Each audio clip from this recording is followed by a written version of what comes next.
All right, what's going on, everybody? Should be in business, right? Should be good to go. Um, got a lot of videos to react to. I found a bunch yesterday that I wanted to do yesterday, but I was having so much trouble. I decided to push it to today. Um, just like any other time, these will be, YouTube videos eventually. So also want to mention early on tonight we'll be watching some wrestling in the Discord. So if you're not a part of the Discord, feel free to join. I've got it pulled up right here. We had 2 people join yesterday, which was awesome. Pretty excited about that. But yeah, we'll probably about an hour after I get off stream, we will be watching some wrestling in the Discord. So if you haven't joined already, make sure you join. Should be a pretty good time. I'm working on being more active in the Discord. Probably gonna start chatting more in there. But hopefully, yeah. Should be a fun time tonight. So if that sounds interesting to you, make sure to join up. But anyways, we're gonna get into some reactions. So this is Hulk Hogan's run in the 2000s was hilarious, and what I remember from it, it was hilarious. It was awful. Here, let me do this. Let me turn this down. From what I remember, yeah, this whole run was awful. It was not good, not his best work, but it was funny. That's for sure. I think this is the same era we would get when he called Vince McMahon a pervert on a lie detector test, and Vince said false, and the lie detector test went off. Where Vince admitted he was a pervert. Which is it's hilarious. It really is. It's by Wrestling Gifts. We've done a video of his before, I believe. But yeah, he's usually pretty good videos. Make sure to like and subscribe. If you like this video, I'm gonna go ahead and like it. I pre-watched this one by accident, and this is a really good one. It was WrestleMania 18 live from Toronto, Canada, and after 9 long years, Hulk Hogan was back in the WWE. And on the grandest stage of them all, him and The Rock tore the house down. And although The Rock got the 1, 2, 3 and his arm... Also, a fun fact about this, they tore the house down because Hogan dropped the NWO Hogan. Nobody wanted the NWO Hogan. That was what was so funny to me about this whole event, is they started off, it was Hollywood Hogan versus soon to be Hollywood Rock, and everybody hated the Hollywood Hogan. So he flipped a switch pretty fast and got back in the fans' favor.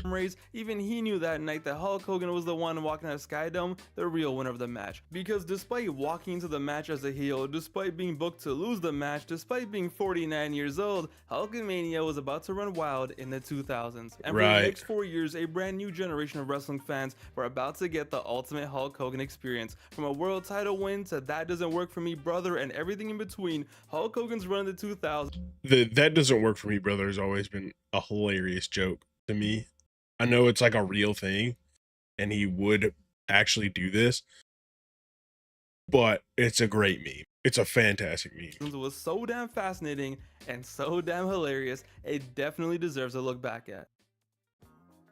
So back in 2002, as soon as WrestleMania 18 was over and Hogan ditched the NWO, Hogan was back, and before you knew it, the company began pushing him like he was their biggest star, like it was 1987 all over again. And for good reason. Hogan was back, and after 9 long years, the face of wrestling coming home was a huge story. And also, another side note that I think this has to be said, because people probably do forget, this is pre any sort of racism Hogan, any sort of like ultra right wing Hogan.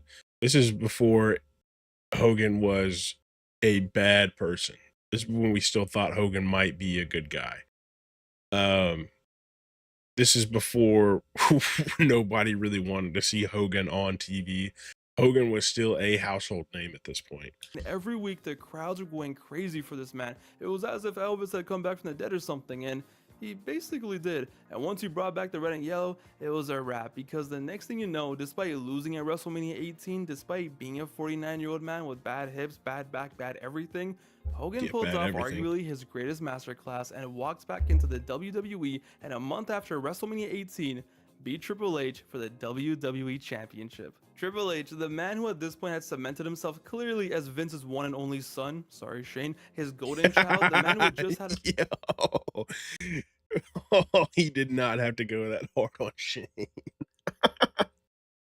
He's not wrong, but he did not have to go that hard on Shane. Oh my god. an historic comeback at MSG, who had just won the Rumble, who closed WrestleMania over Hogan, who had just won the title and was in the beginning of his much anticipated face run, had to do the job, the 1, 2, 3 for the real Triple H brother, Yeah. for Hollywood Hulk Hogan, dude. Just 1 month after main eventing WrestleMania, Triple H was out here getting leg dropped by this big orange Neanderthal, and this instantly reminded everyone that it doesn't matter if it's the 80s, 90s, or the 2000s, doesn't matter if it's Macho Man, Macho Man's wife, Triple H, Gawker, Hogan always goes over. And just like Yeah, that, that's Hogan unfortunate. was the WWE champion. And for the 2 weeks that preceded this legendary win, jokes aside, they cemented this return as one for the ages and cemented it as iconic in every way. Once Hogan won the title, he was treated like a god in the cities they went to, even more so than before. One time on an episode of SmackDown in Montreal, they legit gave this man a 10-minute standing ovation, and he was brought to tears. You can just tell he was all like, "Why, dude, why?" And it all I think this is also why he was so visibly hurt at Raw when they booed him out of the arena. Um he for sure at this point was like at the height of his popularity. Um everybody knew Hogan. Anybody who was a wrestling fan knew Hogan. Um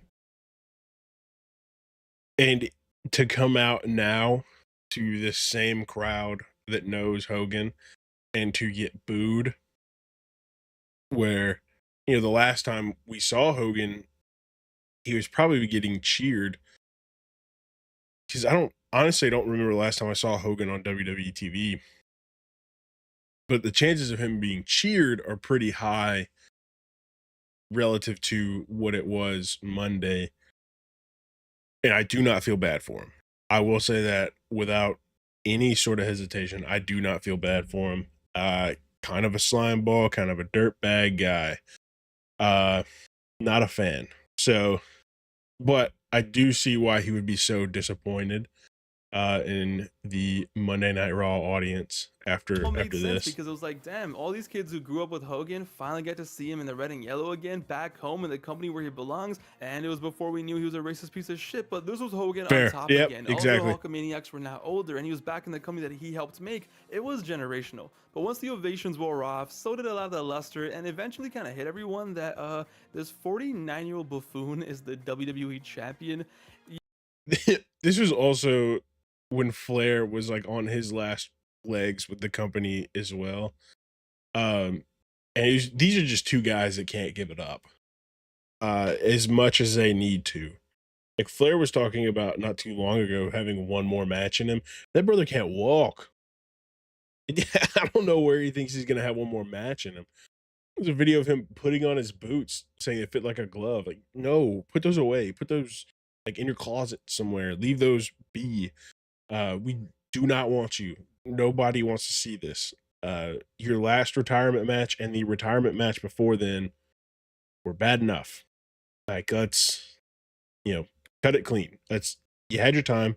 Like, I wish more wrestlers would be like Batista. Batista had his moment and he knew he was done and cut it clean. And he said, I'm done. I wish I could go back, but he's done.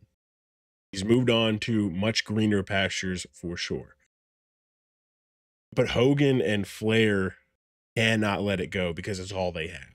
It's all the relevancy they have is within this wrestling world, even though nobody wants to see them on TV, one, or wrestle, number two, which is kind of sad. Yeah, once reality sunk in and every week Hogan was cutting the same promos and getting more and more orange every week, it got rough really fast and the ratings started crashing down, and it definitely hurt inside, and the company started panicking. Next thing you know, it was time to portray Hogan as cool and hip, and he's stealing Undertaker's motorcycle until it stalls on the ramp and he has to do this. Then he gets his own chopper and he's driving it to the ring, and then eventually Undertaker just grabs him and does this. One of the funniest visuals that was supposed to be serious that I've ever seen. Old man Hogan in his little bucket helmet just going for the ride backstage like a kid at Six Flags. Why, dude, why? And just as fast as he won Why, the title, brother? it was time for Hogan to drop the title. His reign lasted a month. Hogan and Taker proceeded to have a horrible match at Judgment Day. He barely goes up for the choke slam and the title reign was over.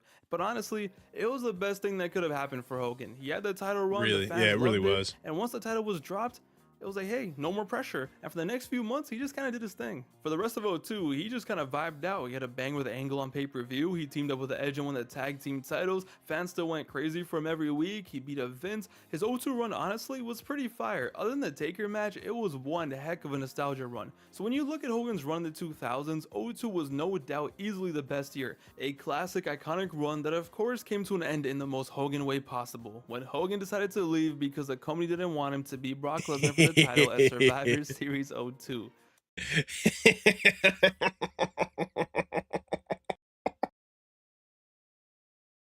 See, this is probably the point where Hogan should have retired. You know, he was not, he's a shell of who he used to be. That's for sure. But also not wanting to, lose to a younger talent that they wanted to push hard, and a win over Hogan would be huge for his career, is the most Hogan thing. And it's dumb, but it's Hogan. Like, what are we gonna do about that? In retrospect, he should have lost to Brock and probably called it quits and just maybe been a backstage personality. He was still popular with the fans, right? Like, the fans still loved him, but maybe just maybe, you know, stay out of the ring. Terry, did you really think the company was gonna put the title on you again and have you beat Brock Lesnar? Right. This guy. Hogan left in the summer of 02 and capped off a pretty successful run. And despite him leaving because he wasn't going to beat Lesnar in Survivor Series, he still left after putting Lesnar over. Like I said, all in all, a great run. But ladies and gentlemen, that was 2002. The rest of his run in the 2000s, let's just say, let the Weird. buffoonery begin. Yeah. Hogan made his return to the company in January of 2003, and instantly it was a whole new ballgame. His first feud back was a match against The Rock. It was time for the WrestleMania rematch, the match that started off this legendary comeback. But this time, things were going to be a little different. See, this time there wasn't going to be a super nostalgic Toronto crowd ready to worship Hogan. This time, Hogan wasn't going to be able to manipulate their crowd like only he could and come out the winner despite losing. Now, Right. this time, after working his masterclass last year against The Rock, he was up against Hollywood Rock. Hollywood Rock, during his 3-week feud with the Hulkster, made Hogan look like the biggest bozo we had ever seen. The Rock with his douchebag character says fuck it and brought his A game, and Hogan looked like a deer in the headlights every single week. Also, this is my favorite version of Rock. My all-time favorite version of Rock is the Hollywood douchebag version of Rock, because he did what Hogan tried to do with Hollywood Hogan, but 10 times better, and the payoff for it was 10 times greater. Like, it, without a doubt. Every week Rocky would clown this man. Every week Rocky would destroy him in some way. And every week Hogan just looked more depressed and depressed as the weeks went on. Yo, Rock wouldn't even let this man speak most weeks. And when Hogan did reply, he would reply with the same stupid shit that he's been saying for years, like calling The Rock Rocka Jabroni.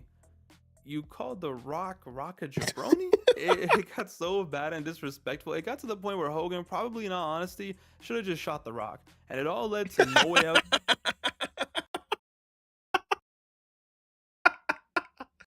Now that would have been a way to end this feud.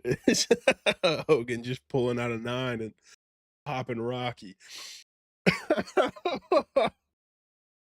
Yeah, that feud was not good. I remember that. Um, it was not good. Not a good look for Hogan. Like this is when I truly believe he should have retired. After this is a new ball game. He's out of the loop. You know, he's playing baseball with a wood bat, and everybody else is using metal. Like it, some people can do it. There's great batters that can do it, but not everybody. Not everybody can handle a change like that.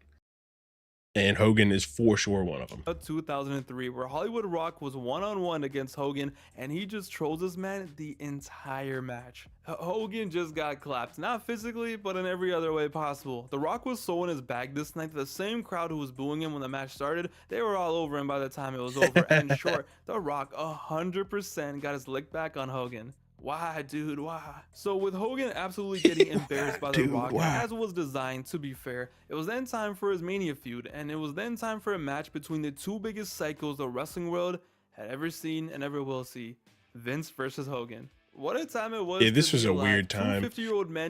I'm gonna say this on the front end.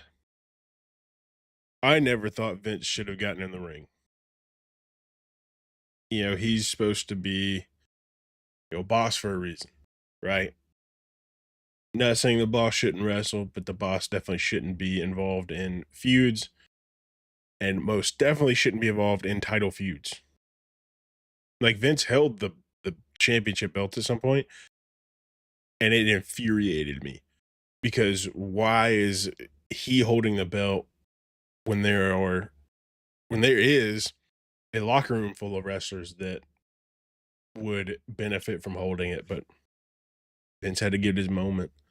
I've never been a big fan of Vince. Then all this lawsuit stuff came out, and I was like, yeah, that makes it, it's on par with what I understand. And who So, were so juiced up on roids that they're pissed probably would have melted a testing cup. We're gonna kill each other in a yep. street fight at WrestleMania. Vince wanted to kill Hulkamania. He wanted to kill what he thought was his creation, and these two old men for weeks leading to Mania just produced straight comedy. Hogan was out here botching his promos, calling himself a gay guy. If you actually think that I was just the right gay guy, Vince was Vince and doing stuff like this.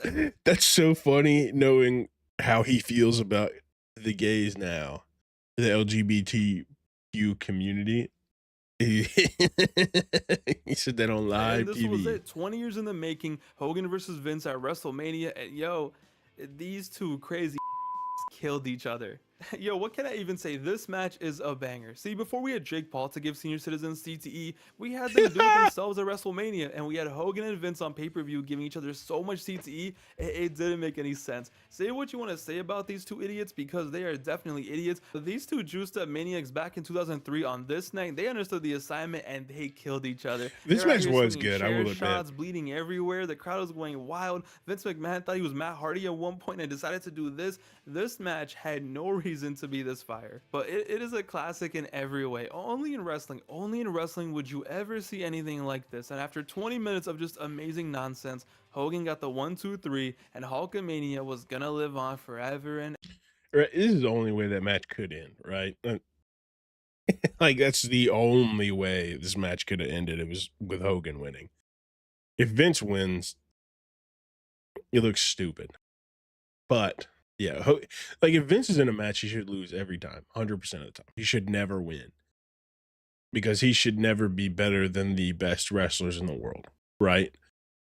He's not a wrestler. He's a corporo, whatever. He should never win a match. It makes the wrestler, in my opinion, look weak if they lose to Vince, even though Vince is jacked, right? But we're talking about he would fight like former champions and former top players in his own company and would win. And we're like, well, then why aren't you out here every week competing? Like, what's the point? ever, or so we thought. So after WrestleMania 19 and 03, the company was in a weird spot, right? They had Hogan in the company for a little over a year. He had his dream match with The Rock. They even had a rematch. He became world champion. He didn't want to lose to Lesnar, so scrap that. They ran the Vince match, and it reached a point where they didn't really know what to do with him. So they decided to do the most amazing yet goofiest thing we had ever seen. So after WrestleMania, Vince fired Hogan and banished him from the WWE. Just for the I next week, remember Stephanie this. McMahon to announce that she had just signed a new wrestler to SmackDown, Mr. America. Oh, Alright, yo, listen, yeah. I love the Mr. America storyline. This was so Yeah. stupid, so goofy, so awesome. Like, yeah, geez, I wonder who Mr. America is. It has They to didn't be even Mark try to Henry. hire it. Hogan was Yeah, gone, they didn't and try to Mr. hide it. America was running wild on SmackDown, and Vince would try every week to somehow show the world that this man right here was indeed Hogan. So from hiring detectives and hitmen to taking a lie detector test, which by the way, Mr. America did beat. No face, no case. Yes, sir, Mr. America beat the case. Vince was unable to prove that this was indeed Hogan. No matter what he did, he tried everything in the This was so stupid. This whole thing was so stupid, but it is wildly entertaining. If you have not seen this whole thing, like this whole feud, it's hilarious. It's a great comedy feud. Definitely not something that we should take seriously, but great comedy feud. book, but he was unable to prove it was Hogan. And if anything, maybe it wasn't, because that lie detector test, it had to be real, because even that test knew that Vince was a pervert. I am Yeah. no pervert. Mr. America. That's what I was talking about earlier. Because we all know now, Vince is one of the top perverts in the world, without a doubt. What a time to be alive. One of my favorite lines from this whole era was, "I'm not Hulk Hogan, brother. I'm Mr. America, dude." I mean, on one episode, we saw Hogan at home hours away via satellite in a different state, and then Mr. America appeared in the same episode in front of the people. Like, it really couldn't have been Hogan. Yeah, shout out to Mr. America, man. Shout out to Mr. America. What a storyline. What a goofy ass storyline. Yeah. An amazing storyline. Sadly though, for us, the Mr. America run wouldn't last long, and by July of 2003, Hogan legit quit the company and went home once again. He was released from his contract not too long after, and after a pretty wild year and a half, the Hogan run of the 2000s at that point was definitely on hiatus for the foreseeable future. And as the years went on and negotiations did take place, it was clear that it was going to take something really special to bring the Hulkster back. And boy, did it. Hogan made his return to the company in 2005, and how do you top Mr. America? Well, let's bring Shawn Michaels in the cut. Hogan came back. This is also before he would go to TNA and ruin everything with Eric Bischoff. Career-wise, his move to TNA might be one of the worst things he's ever done, because it destroyed a very, very hot company. They might have been sort of on the downslope, but if you go back and watch TNA from this era, TNA is hot. People love TNA, and they had some great wrestlers. It's some great names. You know, we're talking about AJ Styles, Samoa Joe, Kurt Angle was there. Like, that's just a few of them. And we could look back at TNA before Hogan and before Bischoff, and if they could have kept that momentum going, TNA would be on par with WWE right now. There's no doubt in my mind. Zero doubt in my mind. Back in 05 for two reasons. The first was to be inducted into the Hall of Fame, and the second was to have another icon versus icon match. Well, this was just a showcase of wrestling at its best. What happens when two wrestlers are put into a program who are infamous for their politics, who are infamous for being hard to deal with and work with, and what happens when one of them has changed, but one of them, despite now being 52 years old, still wants to go over, brother. HBK versus Hogan kicked off in April of 05 when the two teamed up against Muhammad Hassan and Daivari, and slowly built to the night where HBK kicked Hogan's head off and we were off to the races. For the first time in 6 years, HBK was gonna be a heel and have a trilogy of matches against Hogan. It was icon versus icon, showstopper versus legend, Hogan versus HBK for the first time ever. WHBK, right? This was definitely gonna be for the last time ever. The original plans for this feud, like I said, were there to be a trilogy where both men would win one match, and then it leads to this final classic, good old-fashioned steel cage match. And when Hogan was negotiating his contract to return, he was all the way in, and he was all the way in for a while.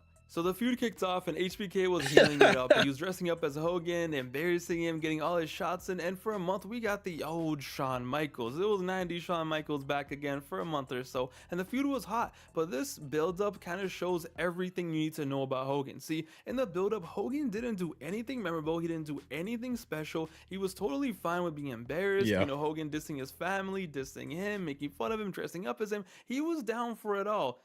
Because he was always knew he was going to get his look back when it was time for the actual match. Because all the fun and games were fine in the build-up of the match, but it all came crashing down the night of the match. This was it, buddy. This was one and done tonight. Main event. This match, I am so 50-50 on. Half of me really loves this match and half of me hates this match because it's not a great match, but it is a goofy match. And it is somewhat fun to watch. But yeah, let's see what he has to say I go about it. over leg drop 1, 2, 3, and HBK. Well, he simply says bet, and you all know what we got after this. We got Yeah, 20 minutes of Shawn HBK Michaels in the ring with Hogan acting it down. Shawn Michaels triple sold every single move that Hogan did.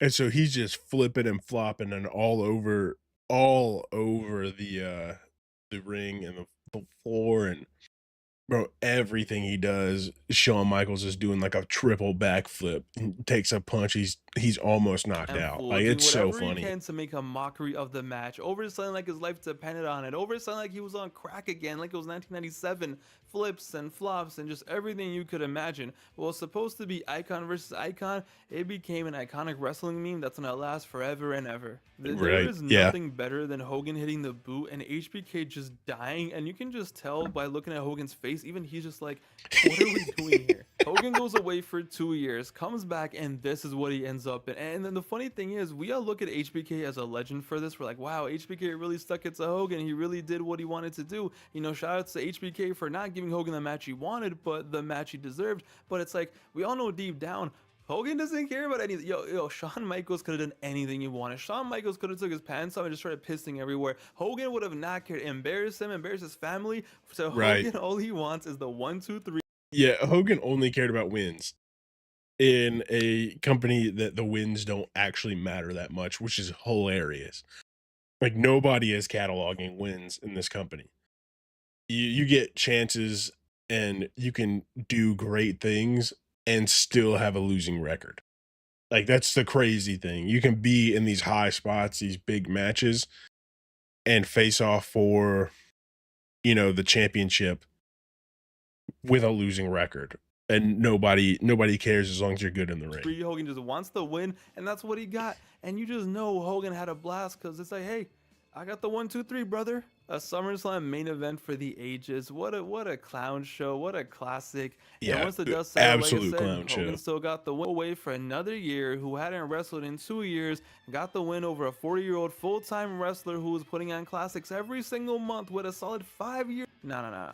Hogan needed the win. I told you the 2000s wrestling fans also got the full Hulk Hogan experience. But with the HBK embarrassment behind him, Mr. Hogan once again went MIA. He disappeared into Venice Beach, and wrestling fans continue to call him out for his politicking and refusal to put anyone over. And it's like, damn, if you're not gonna put HBK over, you're not gonna put anyone over. But Hogan didn't care. He was too busy counting his money. Hogan did he was not ruining his care. family with his reality show. Hogan could care less about what anybody thinks about him until it comes to like a live reaction. So it's, you know, Hogan sucks. Hogan is not a fair player. Oh, shout out to Blade Runner 533 for the follow. Thank you. He didn't care. But 1 year later, Hogan actually had the chance to change the narrative. In the summer of 06, Hogan came back with a golden opportunity. The man who had last year had just pulled off another power play, the man who had become infamous for not putting over younger talent, for always finessing the system, was given a golden opportunity to possibly erase it all and change his reputation. Because 1 year after the SummerSlam 05 debacle, it was going to be at SummerSlam 06, Legend versus Legend Killer, Hulk Hogan versus Randy Orton. Hulk Hogan versus After a Randy pretty funny Orton. build-up, which included Randy Orton trying to finesse Brooke Hogan with a rose and RKOing Hulk Hogan on a car and then That's pretending so like funny. he didn't do it, it wasn't me. It was time for a match between a youngster and an old man. It was a story that wrote itself. It was the Legend Killer versus the Legend. Legend Killer versus the biggest legend. It was right there for them.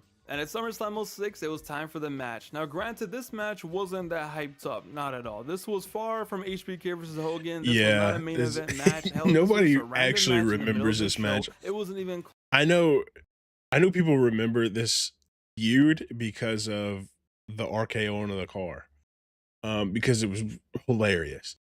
But nobody remembers that they actually had a match after close this. to main event status, but this still had the chance to be something special. See, this ended up being Hulk Hogan's last match in the WWE, and at this point Hogan was battling injuries, a lot of them. He needed hip surgery, back surgery, knee surgery, he needed all the surgeries, and the man was limping every time he came out to the ring during the build-up, and he was even basically limping at SummerSlam 06. So this wasn't going to be a classic in any way, but how could it be special, you might ask?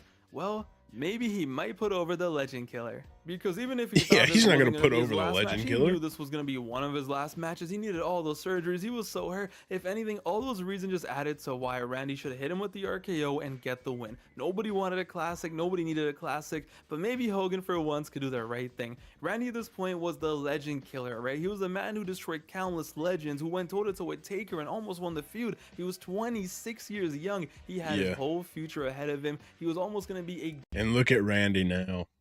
We will always remember Randy Orton better than we will Hogan.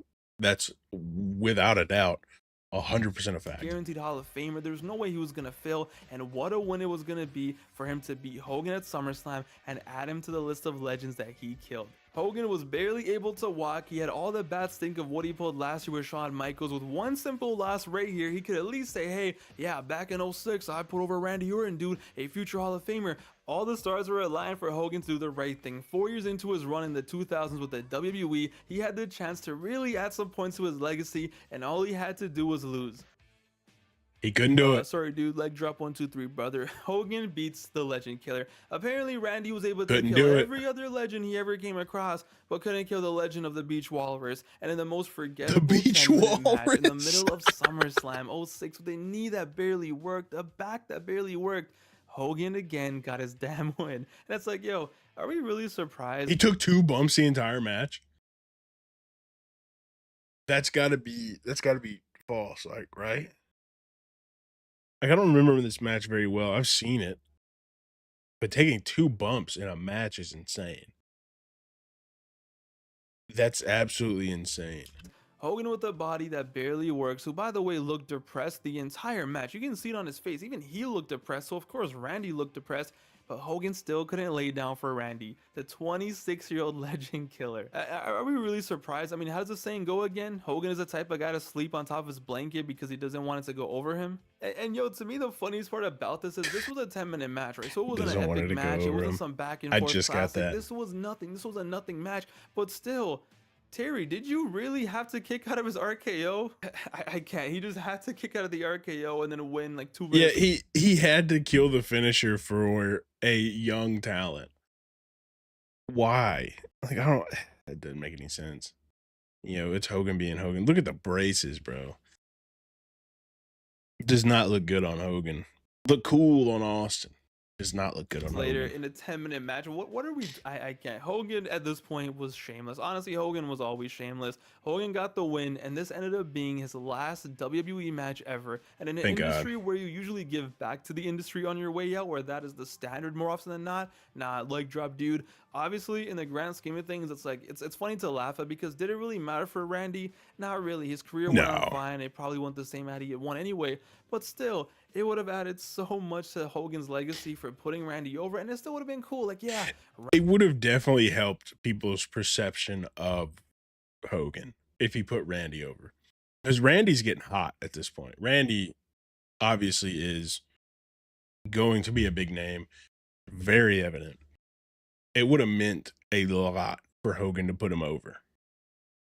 It would have meant so much for Hogan to put him over. But Hogan being Hogan can't do it. Randy killed the legend. Nope, sorry, not allowed. And just like that, Hogan's 2000s weird ass run came to an end. From losing his first pay-per-view match back to winning the world title a month later from Triple H to leaving the company because he didn't want to lose to Lesnar twice to Hollywood Rock to CTE Mania with Vince, Mr. America, HBK doing this to beating Orton just because why not?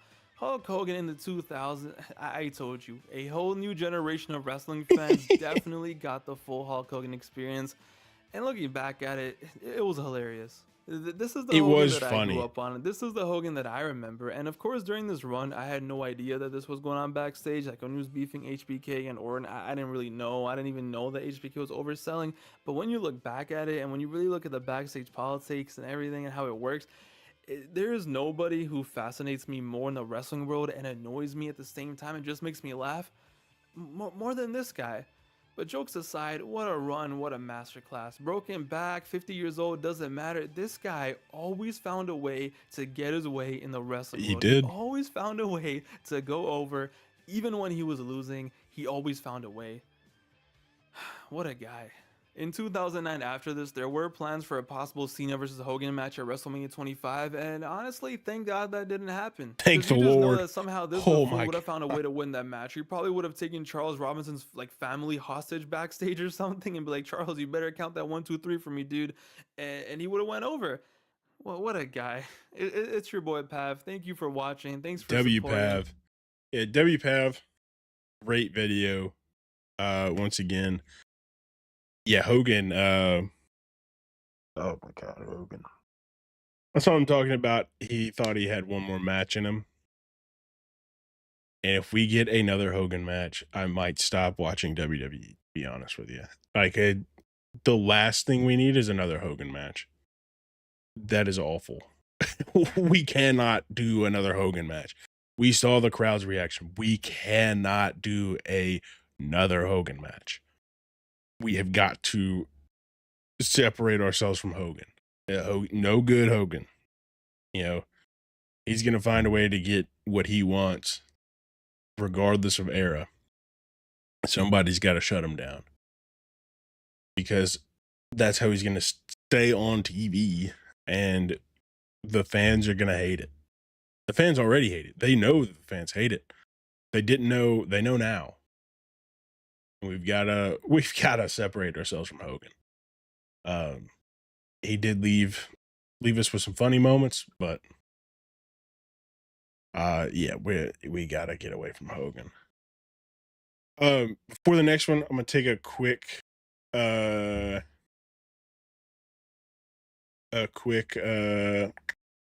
bathroom break. So give me just a second.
All right, we're back. We are back. We are back. Let me look at this. Hold on.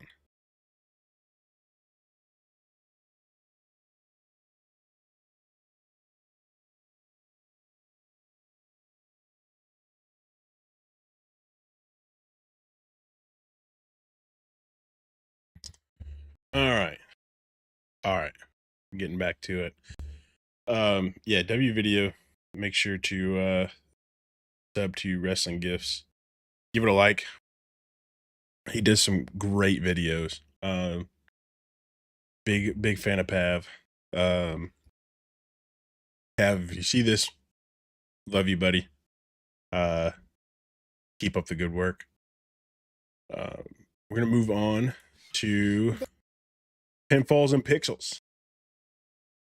Another great account. If you haven't been watching Pinfalls and Pixels, you've been doing yourself a disservice.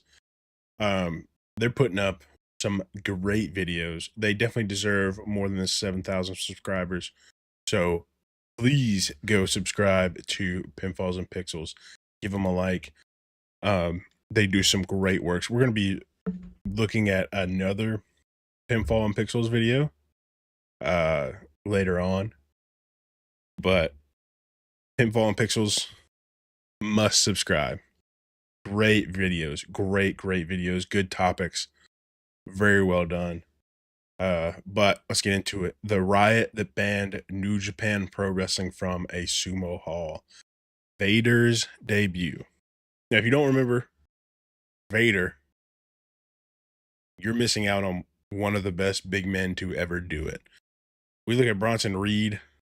Bronson Reed is watching Vader, right? Bronson Reed is taking some of what he's seen from Vader and doing it now, plus extra, right? He's not a carbon copy of Vader, but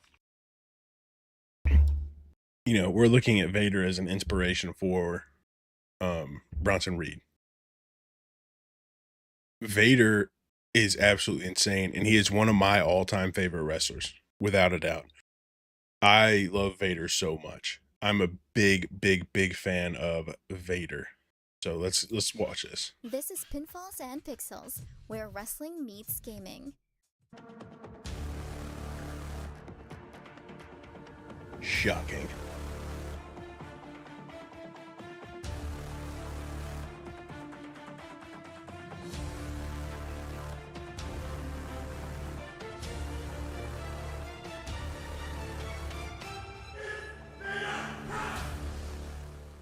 Bro, that intro was insane.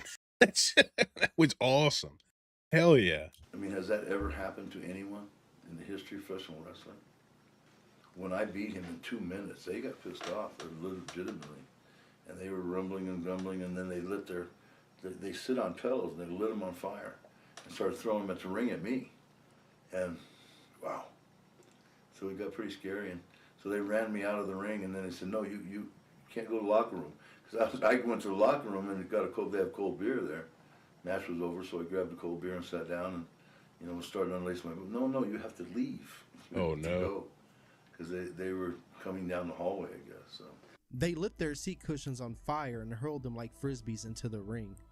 The normally That's polite insane. Japanese wrestling audience. Yeah, because if you haven't watched any Japanese events, the crowd is so polite.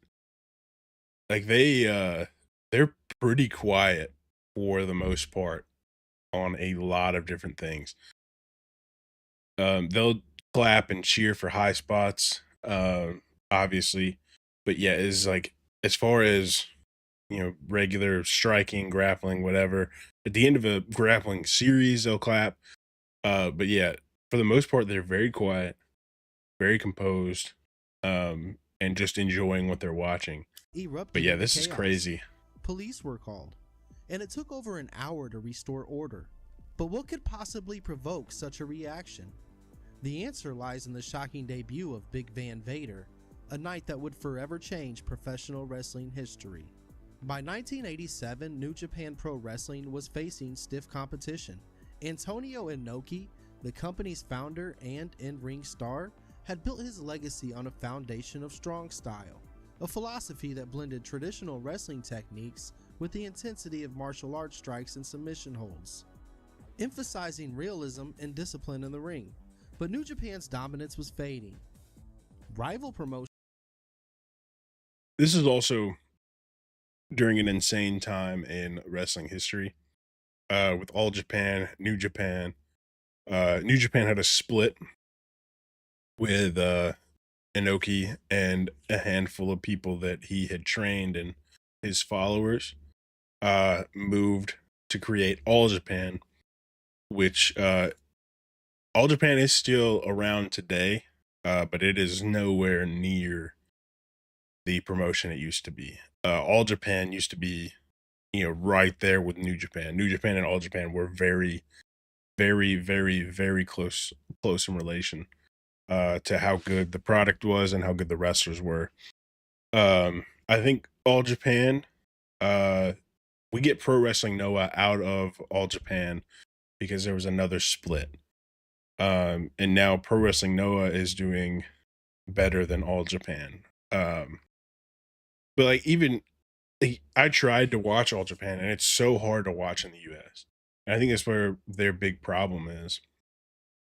I can't even watch All Japan. It's on YouTube, but it's like a delayed event. And they're only doing like excuse me. They're only doing like hour-long shows. And it's all right. It's not the best. But WWE does partner with All Japan though. Charlie Dempsey had a match earlier last year, like January, February-ish of last year, I believe. Where he wrestled for their like #1 title. Would lose, but yeah, it could be a really cool partnership for the WWE, but we'll have to see.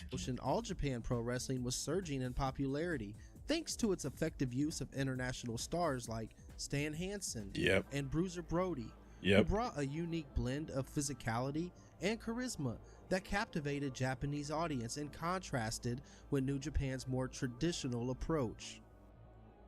Meanwhile, New Japan's ratings on TV were slipping, and the company needed a game changer. Inoki had an audacious plan. He wanted to create an unbeatable monster. That's right. People were against what Inoki was doing and left. That's what it was. It wasn't Inoki left. Inoki stayed with New Japan. That's right. A larger-than-life villain who could shock audiences and revitalize the promotion. Enter Leon White, a 6'2", 370-pound What a guy. former football player who had wrestled as Baby Bull in the AWA. Under the guidance of manga artist Go Nagai, White was transformed into Big Van Vader, a mythical samurai warrior Vader. connected to the gods, whose very presence would evoke awe and terror. Nagai, known for his work on iconic anime and manga like Mazinger Z and Devilman, brought his talent for creating I've never heard of either of larger-than-life those, characters to unfortunately. Vader's design, ensuring the wrestler would stand out as Also, I always wondered where this mask would come from in like the WWE games. Yo, what's up, Aiden? What's good, brother? How are you? Hope you're well. Hello, Matt and Krista. Not as many music reactions. Don't know much about music, to be honest with you. Mostly just doing wrestling stuff. I'm glad you're good. both terrifying and memorable. New Japan was betting big on Vader's potential to disrupt the wrestling landscape. At the time, international wrestlers often played the role of antagonists in Japanese promotions. However, Vader was designed to transcend the typical villain trope, embodying an almost supernatural menace that would captivate fans and challenge the boundaries of wrestling storytelling. This gamble would either revitalize New Japan or plunge it into deeper turmoil. Vader's character was steeped in Japanese folklore.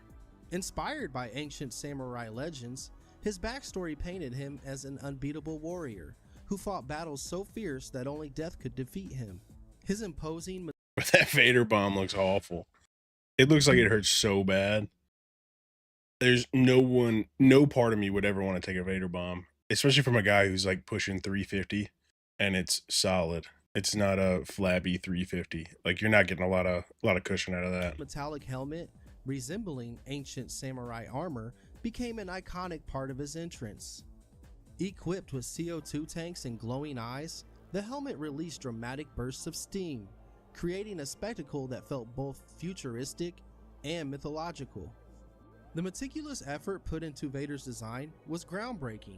The helmet alone, crafted with intricate details and mechanical components, became a symbol of his otherworldly power. Leon White treated the helmet as sacred, even kneeling before it in pre-match rituals. The spectacle of Vader's presentation elevated his He took that all the way to WCW, which is actually kind of cool. character, making him a figure of awe and fear in equal measure. But beneath the theatrics was a clear goal: Golly. to present Vader as an unstoppable force who could dethrone Inoki and breathe new life into New Japan.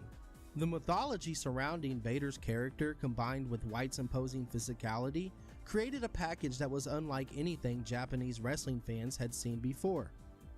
The sold It's crazy. This is not even just Japanese wrestling fans. Like Vader is like one of those once in a lifetime talents, who could do everything.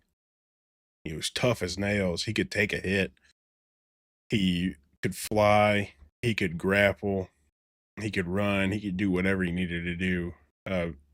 That's what's crazy about Vader is we will never see another Vader. We will get people that close to Vader. Like Bronson Reed's close to Vader. Ivar is close to Vader, but we will never get another Vader. sold-out crowd at Tokyo Sumo Hall was there to witness a highly anticipated main event between Antonio Inoki and Riki Choshu. However, the match ended abruptly after just 6 minutes, with Inoki winning by disqualification. Fans were already frustrated, feeling cheated out of the competitive showdown they had paid to see. Then, the unthinkable happened. Out of the entrance ramp emerged Vader, led by Masa Sato. Towering over everyone, adorned so with his big. Mastodon helmet, Vader's arrival was both awe-inspiring and jarring. This was no ordinary wrestler. This was a foreigner, disrupting the sacred aura of New Japan Pro Wrestling. Took his shoulder to the groin. Horrifying. Action in the arena was electric as the bell rang. The match between Vader and Inoki was shockingly brief. Vader overwhelmed Inoki with a flurry of devastating moves, including a running slam, and pinned him in under 2 minutes. For the first time in 2 years, Look at that, Hogan. We just got done talking about Hogan. and only the second time in a decade, Inoki had been defeated. To add insult to injury, Vader continued his assault after the match, breaking Inoki's nose and attacking young wrestlers who tried to intervene. This relentless display of dominance was designed to establish Vader as an unstoppable force, but it had an unintended consequence. The crowd's confusion turned to outrage. Seat cushions were set ablaze, creating an eerie glow in the dimly lit arena, and the sight of burning cushions soaring It's crazy that they burned the seat cushions. They were so mad they started destroying the arena. Like this isn't unnormal. Like this isn't something unheard of, right? This happens a lot in Hispanic wrestling arenas, but that is through crazy. the air like fiery comets left a haunting impression. Programs, beer cans, and other debris rained down on the ring, forming a chaotic storm of objects that underscored the audience's fury. The sheer volume of projectiles turned the ring into a battlefield, with staff scrambling for safety as the normally reserved crowd unleashed their unmatched anger. The chaos escalated into a full-blown riot, with police called in to restore order. It would take over an hour to clear the arena. That's so The crazy. riot's intensity reflected the deep connection Japanese fans had with their wrestling heroes. Inoki's sudden and humiliating defeat felt like a betrayal, and the audience's reaction was unparalleled in the history of New Japan Pro Wrestling. The riot would go down as one of the most infamous incidents in professional wrestling. The riot had immediate and lasting consequences. New Japan Pro Wrestling was temporarily banned from Sumo Hall for 8 months. Yeah, I mean, yeah, that makes a lot of sense. They destroyed Sumo Hall. It's a if I owned a venue and I let somebody in and they destroyed it, I probably would never let them back. It makes a lot of And the sense. promotion's reputation took a hit. New Japan Pro Wrestling's programming was forced to take a less desirable time slot, further straining the company's finances. Wrestlers faced salary cuts, and the future of New Japan Pro Wrestling seemed uncertain. Is it Ted DiBiase? But Inoki's gamble And it's, ultimately Hogan. paid off. The controversy surrounding Vader's debut generated massive interest. Fans flocked to see whether anyone could defeat the monster who had crushed Inoki. Over time, Vader became one of New Japan's biggest draws, engaging in legendary rivalries and cementing his legacy as one of the greatest super heavyweights in wrestling history. The aftermath of this event also reshaped New Japan's approach to booking. The company began to experiment more with dramatic storytelling and high-stakes matches, recognizing the value of creating Bro, moments having Bam Bam Bigelow and Vader on a tag team is actually crazy. Because we're looking at Vader as one of the greatest big men of all time. Bam Bam Bigelow is also on that list. He is not far from the number one spot. And you could argue to swap the two between the number one spot. That is insane. New Japan was on some crack when they put those two together. I bet those matches were crazy. that resonated deeply with fans. For Vader, this night solidified his Race. reputation as a global wrestling icon, opening doors to legendary runs in WCW and WWE. One such moment was his iconic match against Sting at WCW Starrcade in 1992, where his That was a good athleticism and match. brutality helped redefine what a super heavyweight wrestler could be, earning him accolades as one of the sport's most versatile performers. Big Van Vader's debut remains one of the most dramatic moments in wrestling history. It showcased the power of storytelling, the importance of larger-than-life characters, and It's how on Boy Meets unpredictable World. a live audience could be. For Leon White, this night marked the beginning of an illustrious career that spanned decades, earning him accolades as one of wrestling's most iconic villains. Antonio Inoki's choice to lose so decisively was a testament to his willingness to put the business above his own legacy. In the years that followed, If you don't know who Antonio Inoki is, he is one of the greatest wrestlers of all time. Without a doubt. You can argue a couple other people, but Antonio Inoki is without a doubt one of the best wrestlers of all time. he and Vader would face off multiple times, with each encounter building upon the mythology created on that fateful night in 1987. This event also underscored the cultural differences in wrestling audiences. While American fans often embrace shocking twists, the Japanese audience's reaction highlighted their deep emotional investment in the sport's traditions and heroes. The riot at Sumo Hall remains a stark reminder of the unpredictable nature of live events and the passion that wrestling can inspire. What do you think about the night Vader caused a riot in Sumo Hall? Was it a bold move that revitalized New Japan, or did it cross the line? And what are your favorite Vader moments? Let us know in the comments below, and don't forget to like and subscribe for more wrestling history from Pinfalls and Pixels. Yeah, definitely like and subscribe to Pinfalls and Pixels. It's a great video. I think this saved New Japan, in my opinion. Looking at it now, New Japan is one of the top promotions in the world. And I think if they don't do this and don't change the way they think about how they book and how they set matches and who wins and how they're doing everything, we don't have New Japan today. We're probably looking at New Japan like we look at All Japan, where they're just doing a YouTube show, and that's all the only way you can find them without going to see them live. Which is kind of crazy to think about with how successful they are. They had 2 huge events last weekend, and they have a couple more huge events coming up pretty soon. And to think that Vader played a huge part in them still being a company is insane. But yeah, great video.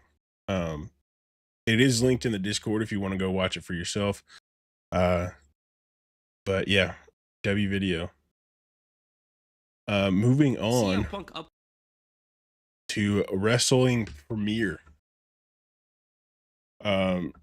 Great account. If you haven't watched any of their videos, we'll watch the original Summer of Punk was special. This is I believe this is when he was with Ring of Honor. This is pre WWE. But yeah, let's check it CM out. Punk up to 2005 was considered one of the most interesting talents coming up. Punk had a unique blend of character, promo, and in-ring skills. He always showed hunger and wanted to strive to be number one. His confidence was almost arrogant, and more often than not, he would wear his heart on his sleeve. Around this time period, there was two talent that were considered the best of the best: Samoa Joe and CM. The Samoa Joe and CM Punk matches we would get out of Ring of Honor were incredible.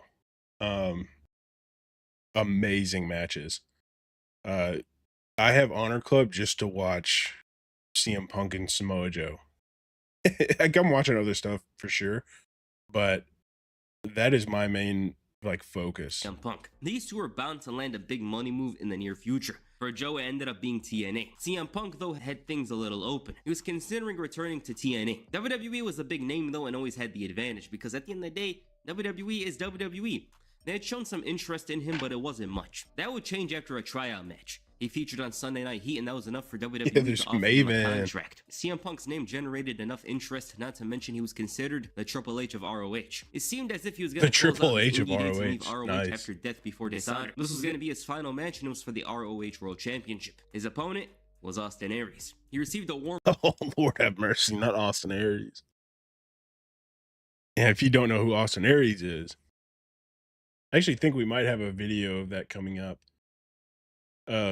But Austin Aries is a douchebag. A horrible, horrible guy. I don't know anything about him now. He could have mellowed out, become a good guy, but yeah, everything I know about Austin Aries is bad. I don't know a single good thing about Austin Aries other than he is a phenomenal in-ring talent. Reception from the fans who assumed he was on his way out, as did everyone else. Plenty of respect shown between Aries and Punk before the match. The match was slow and saw Punk overwhelm Aries with holds. He was very dominant with very few offense moves from the champion. Punk was schooling him and doing it slowly. When the champion did fight back, he had a rough fireman's carry on the apron. That did a number on CM Punk. Aries used the corner to his advantage to inflict damage. He was doing it repeatedly. Aries wore down the challenger well, but at this point they were both feeling it. The match started to feel a bit more even at this point and saw them go for more risks. Aries hit this brutal superplex or almost a brain buster and decided to go up top for the 450. He didn't hit it, but it was no problem. He used Punk's own finisher on him and got him to kick out at 1. Punk basically no-sold his 450 and locked in the Anaconda Vice. The fans were going crazy, but Aries desperately reached for the rope. Still though, Punk was in a crucial situation and saw him go all out. He hit the TKO in the knee before going up top for the finisher, the Pepsi plunge. 1, 2, 3, new champion. The man everyone expected to go away became champion for the last time, and that crowd wasn't going to let him go without thanking him. Aries was upset but still had enough respect and honor to embrace with the new champion. Punk grabbed the mic and called the ROH. Yeah, I watched a video of Austin Aries losing a championship belt, I think yesterday. And he just got up and walked out of the ring. Like, didn't sell the victory, didn't sell, like, actually taking a move. He just, like, laid down for the pin and got up and walked out and gave everybody the bird. And that's how I remember Austin Aries. World Championship, the most important title in the world. Punk said that the title in another hands is just a belt, whereas with him, it's power. Same with the mic, it becomes a pipe bomb. He told the story about a snake that was held by a man and it bit him when it was healed. Same with Punk, the greatest thing the devil ever did is make people think he didn't exist. And he turned on the fans, telling them they all fell for him. He's the devil. CM Punk wasn't mad at the fans, rather upset with them. He said he had to do what he had to do to win the title, and it makes him the best pro wrestler in the world. He's better than Low-Ki, AJ Styles, Samoa Joe, and said that the champ is here. He's poking fun, obviously. Punk said he's taking this title to WWE with him, and the fans started chanting Joe, Joe for him to come out. Christopher Daniels was up for the challenge to save the dignity of ROH. He said he was waiting for 16 months for this chance. Daniels returned to ROH for the first time in about a year and a half. They brought with Daniels getting the upper hand and sending Punk running. The fans called him CMC, and he declined the challenge and told him to kiss his ass. This was... Christopher Daniels is also a great Ring of Honor talent. If you haven't watched any of his, Fallen Angel gimmick or any of the other gimmicks he runs, Christopher Daniels, great wrestler. I believe, I could be wrong. I believe he is still with Ring of Honor. He might be backstage. I don't think he's wrestling anymore.